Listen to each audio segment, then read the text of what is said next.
La liberté. Vivre dans la liberté, voilà ce que chacun de nous envie. Vivre dans la liberté aujourd'hui, demain et pour l'éternité. Voilà ce que Dieu nous invite à vivre. Vivre dans la liberté. La liberté, c'est quoi? La liberté, c'est servir et aimer Dieu. La liberté, c'est aimer son prochain. La liberté, c'est suivre Christ. Bien sûr, vivre dans la liberté, quand on parle de cela, et on l'a mentionné déjà au travers des chants, être libéré de l'Égypte, par exemple, être libéré des addictions ou des liens occultes, être libéré d'un mauvais esprit ou d'un héritage néfaste. Il y a plein de choses qui peuvent nous assaillir, qui sont comme un poids dont Christ est en mesure de nous libérer parce qu'il a gagné la vie en reportant la victoire sur le mal à la croix, en reportant la victoire par la résurrection le matin de Pâques.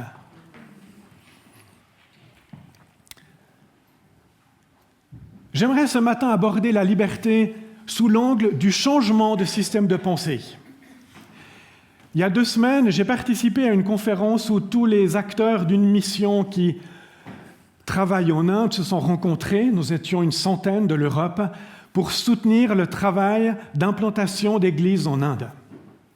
Et plusieurs fois, lorsque je me suis retrouvé dans ce pays, j'étais, finalement chaque fois frappé de voir des hommes et des femmes qui étaient libérés dans leur état intérieur, dans leur être intérieur, d'un système de pensée oppressant.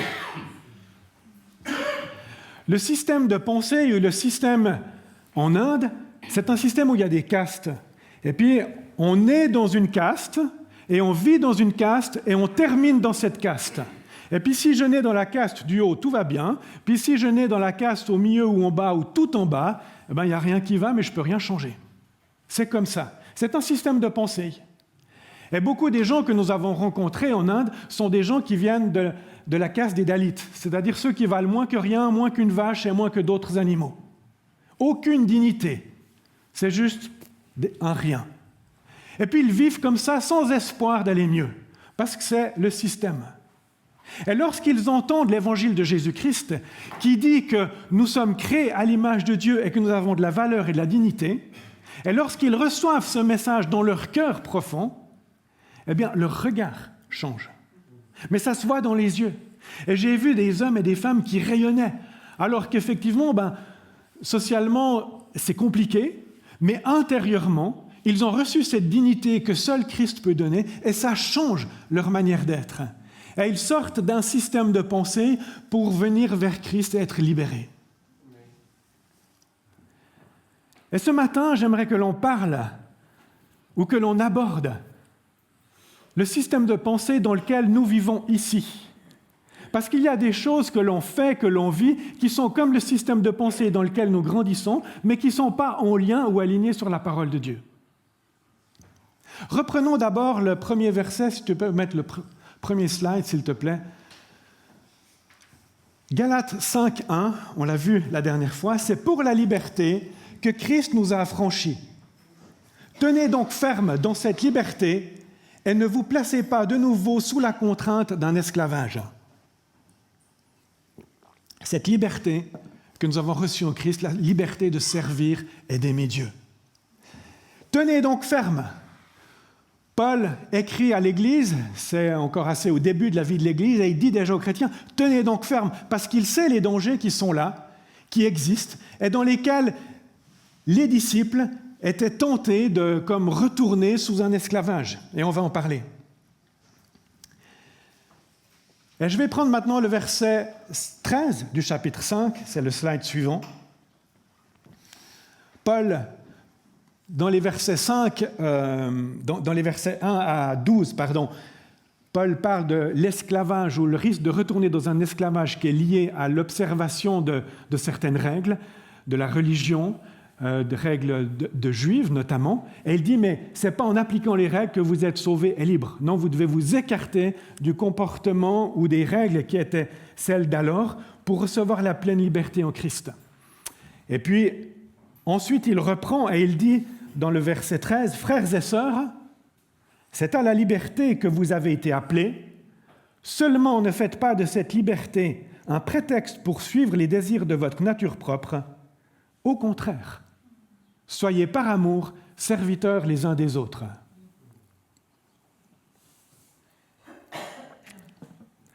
Nous sommes appelés à cette liberté en Christ, et là nous disons oui. Cette liberté n'est pas un prétexte pour suivre les désirs de la nature propre. Effectivement, nous disons non au fait de suivre les désirs de la nature propre. Mais maintenant, nous avons un problème. Parce que dans notre système de pensée d'aujourd'hui, en général, on dit oui à la liberté, et on dit oui à la liberté, mais laquelle? C'est la liberté de suivre les désirs de la nature propre. Oui à la liberté de suivre tous mes désirs, parce que je le sens et que ça me fait du bien. Et comme je le sens et que ça me fait du bien, j'ai le droit de le vivre et de le faire. Et on dit non à la liberté en Christ, parce que cette liberté en Christ implique un certain chemin à suivre, où il y a des bordures, des panneaux indicateurs et une direction qui va vers l'éternité, mais où il n'y a pas tous mes désirs qui peuvent être satisfaits. Et là, nous avons une difficulté. Comment vivre dans cette culture? Parce que nous devons vivre dans cette culture et en même temps, nous sommes invités à suivre Christ et à vivre de cette liberté. Donc nous devons sans arrêt être attentifs à notre système de pensée. Et comment est-ce qu'on va le cultiver pour qu'il soit aligné sur Dieu et pas juste sur ce qu'on entend dans les journaux, dans les médias tous les jours. Tu peux mettre le slide suivant. J'ai mis quelques points qui peuvent nous aider à modifier notre système de pensée afin qu'il reste aligné sur Dieu. Donc, apprendre à penser comme Dieu, je fais référence à lire la Bible. Lorsque je médite, lorsque je m'imprègne de ces histoires, eh bien, je vais réfléchir et penser comme Dieu. J'ai mis 4 points. Ces 4 points n'ont pas un ordre chronologique ou de priorité. Ils sont les 4 importants et ils peuvent arriver dans n'importe quel sens. Apprendre à penser comme Dieu, lire la Bible, la méditer. Demander l'aide de Dieu. On a besoin de demander l'aide de Dieu. On a besoin de se repentir peut-être plus souvent qu'on ne le pense ou qu'on ne le voudrait. On a besoin souvent de s'humilier parce qu'on réalise qu'en fait, on erre plutôt à gauche ou à droite que sur le chemin de la vie avec Christ. Prier, ça semble évident, je le mets. Prendre du temps pour prier. Ce matin, nous avons prié ensemble. La louange est une prière. On prie de différentes manières, la louange en est une, il y a d'autres manières au travers desquelles nous prions, mais c'est prendre du temps dans la présence de Dieu. Et puis j'ai mis réfléchir à notre condition et décider de changer. Il y a aussi un choix qui est à vivre. Le risque, je pourrais que prier et pas réaliser où j'ai besoin de changer si je ne prends pas du recul en analysant ce que je vis ou ce que je ne vis pas. Si je fais que de réfléchir et que j'oublie de prier, on va passer aussi à côté de quelque chose. Parce que par ma propre volonté uniquement, je ne vais pas arriver très loin.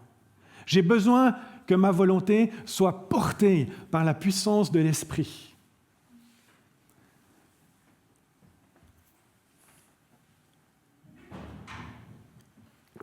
Vous me direz, ouais, mais ça prend du temps.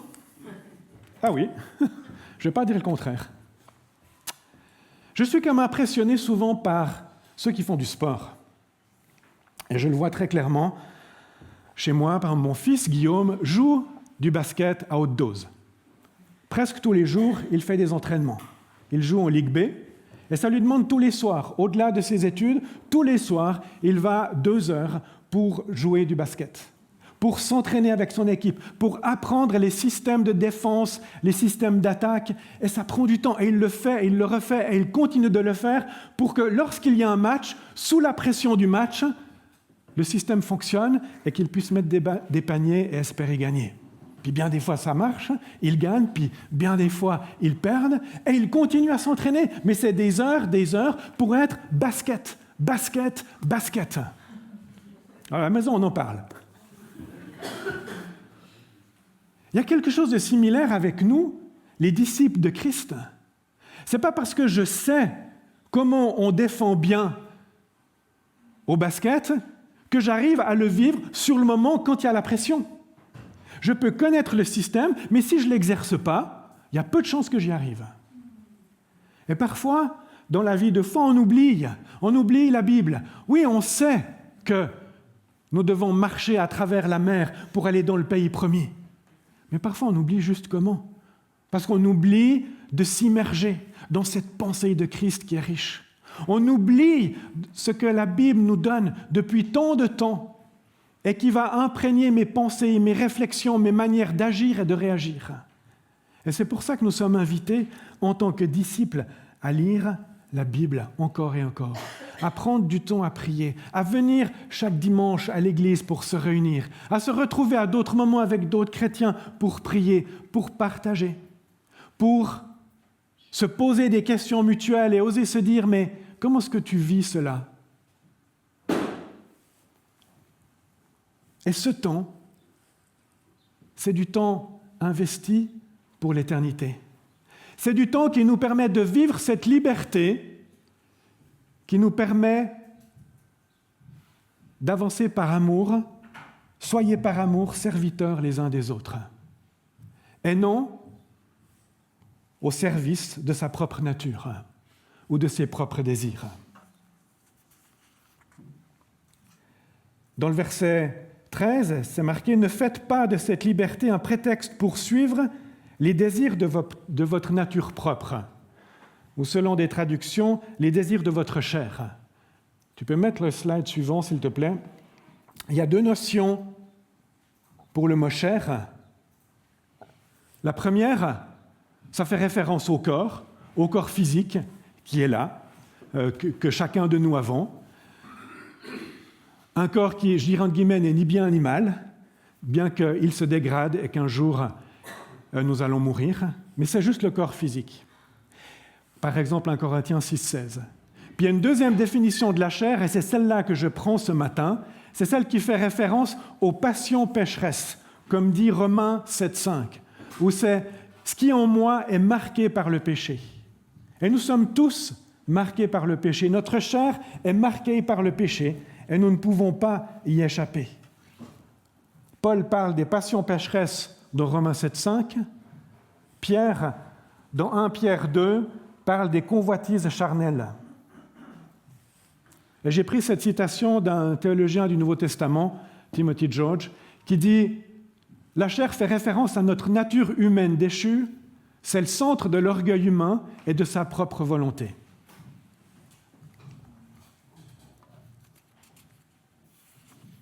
Plusieurs choses que je partage aujourd'hui sont inspirées notamment de John Comer, qui est un pasteur aux États-Unis que j'écoute de temps en temps dans un podcast et que je trouve qu'il décline les choses tellement bien que, voilà, il y a 2-3 choses qui ressortent que j'ai pris de lui ce matin.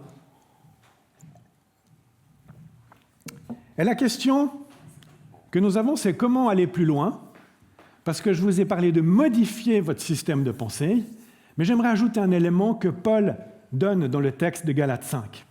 Et tu peux mettre le slide suivant. C'est le refrain par l'Esprit. Marcher par l'Esprit, être conduit par l'Esprit, vivre par l'Esprit. Ça va avec ce que j'ai dit avant, modifier le système de pensée dans le sens de prier, de réfléchir, de lire, de demander l'aide de Dieu. Tout cela, c'est marcher par l'Esprit. Voici donc ce que je dis, marchez par l'Esprit et vous n'accomplirez pas les désirs de votre nature propre. Ça, c'est une affirmation incroyable. Puis on va parler des désirs de la nature propre dans un moment.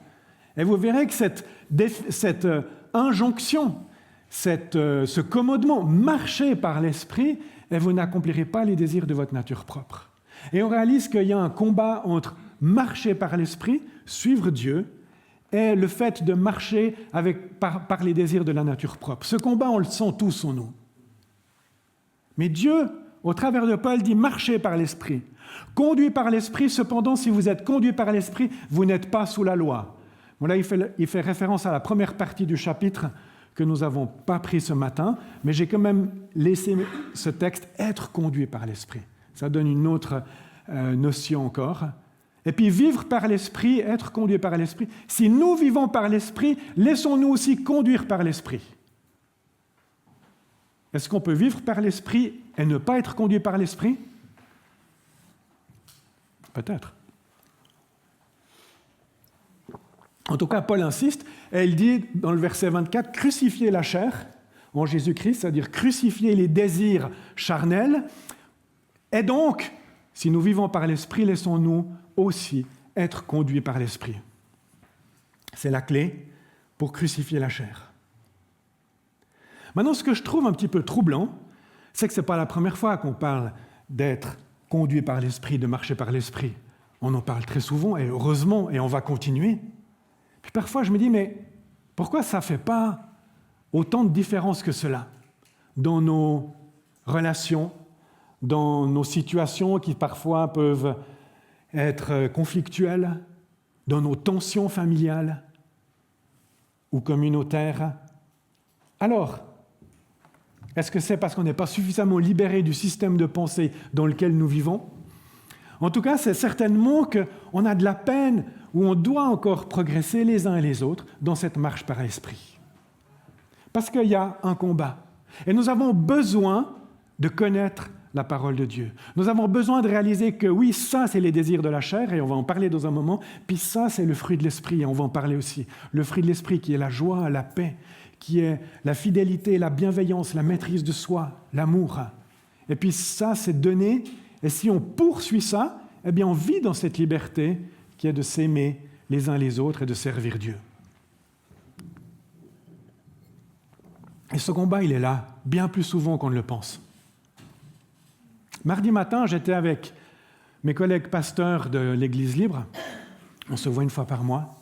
Et puis, voilà, on aborde différents sujets quand on est ensemble. À un moment donné, nous avons parlé d'un projet de formation que nous avons envie de mettre en place pour l'Église libre. On en reparlera probablement en automne, pour avoir quelques cours qui soient, disons, donnés pour toute l'Église libre et pas que chaque paroisse refasse le même cours, en fait. Puis on a prié.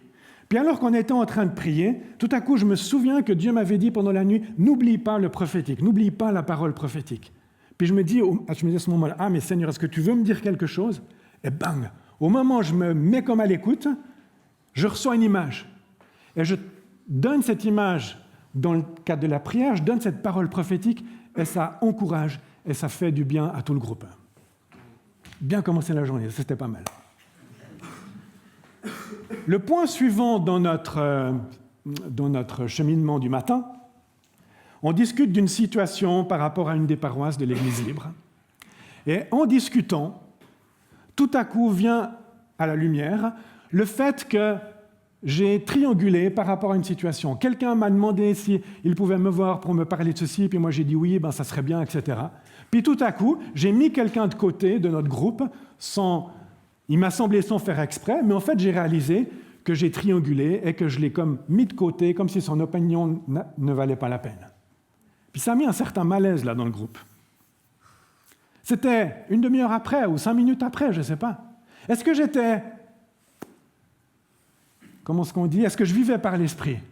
Je dirais tout le matin, j'ai vécu par l'Esprit, mais dans ce moment-là, je n'ai pas été comme conduit par l'Esprit. Et du coup, le lendemain, j'ai envoyé un WhatsApp à tous mes collègues, j'ai demandé pardon, je ne me suis pas rendu compte de ce que j'ai fait sur le moment, mais c'est clair que ce n'était pas animé par Dieu, et j'ai demandé pardon à mes collègues.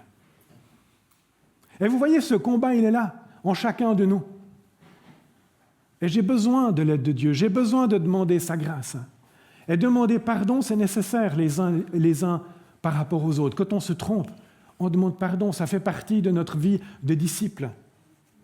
Quand Jésus dit pardonnez, quand Jésus nous invite à prier et puis on demande à Dieu pardonne-nous nos offenses comme nous pardonnons à ceux qui nous ont offensés, lorsque je dis pardonne-nous nos offenses, je demande à Dieu de me pardonner. Et bien des textes nous parlent de se pardonner les uns aux autres, donc quand j'ai fait une erreur, il est bon que je demande pardon pour rétablir, pour mieux vivre la suite de la relation.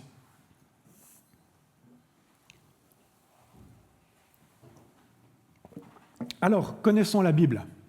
Voilà, le fruit de l'esprit. Vous savez ce texte par cœur? Il n'y a pas besoin de répondre, hein, mais c'est une manière de vous dire que si vous le connaissez par cœur, c'est bien. Alors, le fruit de l'esprit, c'est l'amour, la joie, la paix, la patience, la bonté, la bienveillance, la foi, la douceur et la maîtrise de soi. Si nous l'avons en nous, et nous méditons, et que dans nos journées, on peut se dire, mais attends, est-ce que je peux avancer avec ça, avec tous ces éléments? Et puis je sais bien que c'est difficile. Puis qu'il y a bien des fois, on n'est pas si en paix que ça, ou on n'est pas empreint d'une très grande douceur ou d'une maîtrise de soi complète. Bon voilà, nous sommes là pour progresser ensemble. Si je garde ce texte en moi, je vais pouvoir vivre une liberté qui est celle de Christ. Et ça rejoint le texte au début qui disait de se servir les uns les autres, ou s'aimer en servant, se servir les uns les autres par amour. Donc, ce texte, je crois que je vais le reprendre, je ne sais pas quand, mais bientôt. J'aimerais aller plus loin. Mais pour l'instant, je vais juste le garder comme ça, comme un contraste avec les versets d'avant. Et on va lire les versets 19 à 21 que tu peux mettre. Les œuvres de la nature humaine sont évidentes. Ce sont l'adultère, l'immoralité sexuelle, l'impureté, la débauche, l'idolâtrie, la magie, les haines, les querelles, les jalousies, les colères, les rivalités, les divisions, les sectes, l'envie, les meurtres, l'ivrognerie, les excès de table et les choses semblables. Je vous préviens, comme je l'ai déjà fait, ceux qui ont un tel comportement n'hériteront pas du royaume de Dieu. Paul est assez cash. La liste est longue ou trop longue, et il dit qu'il y a encore des choses semblables. Mais ça aussi, c'est bien de le garder en tête et de se dire, c'est ça, les désirs de la nature humaine ou de la chair. Parce que toutes ces choses-là, qu'est-ce qu'elles provoquent? Des destructions, des blessures, des choses qui éloignent les uns des autres. Elles n'aident pas à se rapprocher, à s'aimer ou à grandir ensemble. Donc nous devons faire attention pour nous éloigner de cela, et de marcher par l'esprit signifie s'éloigner de ces choses-là. Alors, c'est clair que ce n'est pas évident. Tu peux mettre le slide suivant, s'il te plaît. Il y a 4 domaines que Paul aborde. Le domaine de la sexualité, le domaine de l'adoration, le domaine de la vie en société, de nos relations, et le domaine de la boisson, que j'aurais pu mettre le domaine des excès, parce qu'il parle de l'ivrognerie, les excès de table. On pourrait parler là de toutes sortes d'addictions, de drogues, d'autres choses, peut-être même de dopamine, si on parle des réseaux sociaux. Voilà, c'est les choses semblables que peut-être Paul ne pouvait pas connaître à son époque. Domaine de la boisson. Ce qui est quand même intéressant, c'est de voir que Paul débute par le domaine de la sexualité. Donc ça devait être quand même un thème à son époque. C'est clair qu'il y avait la prostitution sacrée dans les temples et plein d'autres choses, plein d'autres comportements dégradants. Et je pense qu'aujourd'hui, s'il devait réécrire cette liste, en tout cas ici, il commencerait aussi par le domaine de la sexualité. Parce que finalement, l'adultère, l'immoralité sexuelle, l'impureté et la débauche, c'est des choses qui sont, dans notre société, plutôt promues. L'immoralité sexuelle, le texte, le mot grec, c'est porneia, qui donne la pornographie. Et on voit que dans notre société, si je le sens, je le fais. Si ça me fait du bien, quelle que soit la relation au niveau de la sexualité, je peux y entrer dedans, j'ai toute liberté. Et Paul dit exactement le contraire. Et il dit que l'immoralité sexuelle, c'est-à-dire toute relation sexuelle en dehors du mariage, n'est pas selon son cœur. Et c'est là, c'est clair qu'en disant ça, je ne suis pas du tout dans le système de pensée d'aujourd'hui. Mais ce n'est pas parce que le système de pensée a évolué sur le plan de la sexualité et de l'éthique que la Bible ne reste pas la Bible. Et nous avons besoin de nous le rappeler. Et ce n'est pas évident. Tu m'entends toujours? Attendez, où j'en étais? Voilà. Et nous avons besoin de réaffirmer aujourd'hui que dans notre compréhension de ce que Dieu nous invite à vivre, c'est de nous aimer les uns les autres. Et dans ce qu'il en est de la sexualité, c'est que la sexualité est vécue dans l'espace qui s'appelle le mariage. Et qu'aujourd'hui encore, l'union d'un homme et d'une femme est le modèle chrétien central pour la vie communautaire et humaine. Et c'est au travers de l'union d'un homme et d'une femme que les familles se composent et finalement que la société s'organise. Et c'est cette union-là que Dieu donne au départ dans le récit de la création. Il n'en donne pas d'autre. Et nous avons besoin encore de nous imprégner de ce que Dieu nous donne ou de ce que Dieu dit. Oui, merci beaucoup. Je lis un paragraphe dans un texte. Il est parti derrière ton micro.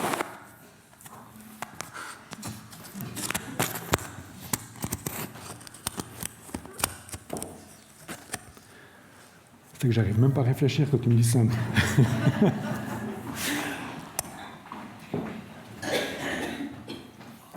Dans un texte que j'ai pris, qui est une réflexion qui est faite par le réseau évangélique suisse, il est dit ceci. Merci beaucoup. Avec l'influence de l'industrie du porno et du cinéma, notre société a porté les attentes en matière de relations sexuelles à un niveau totalement irréaliste et inatteignable.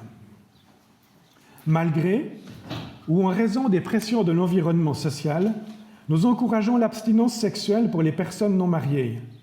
Il ne s'agit pas de priver des personnes d'un bonheur supposé, mais au contraire de les inviter à se protéger contre les déceptions et les blessures. Et c'est clair que c'est un sujet très délicat aujourd'hui. Et pourtant, je crois que Dieu, dans son intention de départ, a créé l'homme et la femme pour qu'il y ait une altérité et pour qu'il y ait quelque chose qui se développe et qui nourrisse la vie. Et toute relation en dehors de l'espace du mariage apporte des blessures ou apporte des choses qui éloignent de Dieu. Alors c'est clair qu'en disant cela, ce n'est pas du tout simple. Je crois que c'est important de le dire parce que la parole ne change pas. Mais en même temps, je crois que nous, en tant qu'Église, en tant que communauté, nous devons augmenter notre niveau de compassion, notre niveau d'accompagnement, notre niveau de compréhension de ce qui se passe aujourd'hui, et pas juste dire « il n'y a qu'une manière, oui, il y a une manière de faire, mais juste dire tous les autres n'ont rien compris » ou condamner facilement. Non, nous devons appeler à la vérité, mais ne pas et être à l'image de Jésus. Je pense à ce texte où il y a cette femme adultère qui est apportée devant Jésus et les pharisiens lui demandent de la lapider selon la loi de l'époque. Et puis Jésus dit, celui qui n'a jamais péché, il peut jeter la première pierre. Et à ce moment-là, les hommes vont s'éloigner. Mais ensuite, il ne dit pas à la femme, c'était correct ce que tu as fait. Il lui dit, va et ne pêche plus. Et c'est une compassion très grande que Jésus a manifestée à ce moment-là et dont nous avons besoin de nous imprégner. Parce qu'en évoquant ce sujet, je sais très bien que ça fait référence à des souffrances qui peuvent être, chez certaines personnes, très fortes, qui peuvent être extrêmes, douloureuses, qui mettent presque la vie en danger par moments. Et puis ça, ce n'est pas à négliger. Et nous avons besoin, en tant que communauté, de pouvoir aussi accueillir ou entendre cette souffrance et pouvoir cheminer sans avoir toutes les réponses à toutes les questions que cette situation ou ces situations posent aujourd'hui. Donc, compassion encore plus grande et affirmation de ce que la parole de Dieu nous dit et continue de dire aujourd'hui. Alors après, il y a encore d'autres domaines, le domaine de l'adoration, toute chose, l'idolâtrie ou la magie, c'est, des spiritualités qui sont en contact avec les ténèbres. Et là aussi, Dieu nous demande de nous écarter de cela. Tout ce qui nous éloigne de Dieu, tout ce qui est de lecture des cartes, lecture dans la main ou d'autres spiritualités, du vaudou ou d'autres choses, eh bien, sont à proscrire parce que ça nous éloigne de Dieu et nous avons à rester dans l'adoration de Dieu. Comme nous l'avons défini ce matin au début, le culte est de célébrer notre Dieu. Domaine de la vie en société, les haines, les querelles, les jalousies, les colères, les rivalités, les divisions, les sectes, l'envie, nous sommes tous concernés par l'un ou l'autre ou par plusieurs de ces éléments. Et là encore, bien, écoutons ce que Paul dit afin de nous dire, ah oui, mais Seigneur, aide-moi à ne pas agir avec rivalité ou avec jalousie ou en cherchant la querelle. Au contraire, Seigneur, aide-moi à pouvoir vivre mes relations avec amour, avec joie, avec fidélité, avec bienveillance. Et puis s'il y a un souci, je ne le règle pas par une grosse colère. Je le règle en m'ouvrant à la personne et en recherchant le pardon, en recherchant... Parfois, il faut s'expliquer, puis ça peut demander un pardon mutuel, mais je vais chercher la bienveillance, je vais chercher la paix, je vais chercher l'amour et la joie. Et puis le dernier, j'ai déjà fait allusion un peu. Donc, nous sommes appelés à vivre la liberté, et c'est-à-dire à nous éloigner du système de pensée, notamment actuel, sur bien des plans, et puis finalement encore plus, à nous éloigner des désirs de notre chair. Parce que ces tentations qui sont là nous éloignent de Dieu.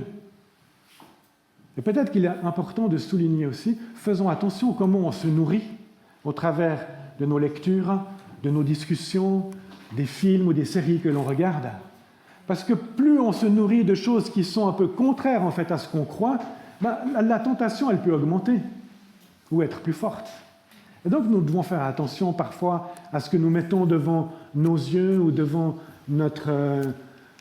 nous. Tu peux mettre le slide suivant, s'il te plaît. Je reviens donc au verset de départ.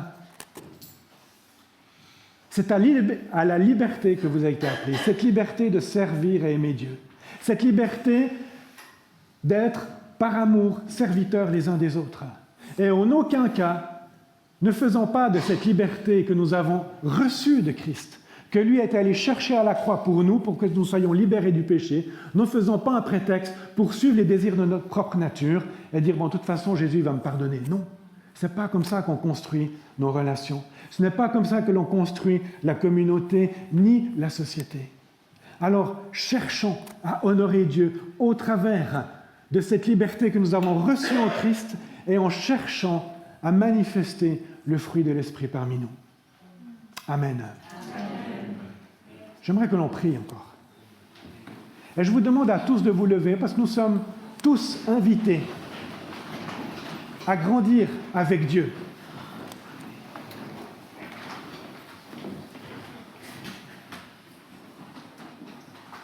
Est-ce que Dieu pointe, est-ce que par son esprit, au travers de ce que j'ai partagé, il y a un point ou un autre où vous vous dites, j'ai besoin de ton aide, Seigneur, j'ai besoin de progresser.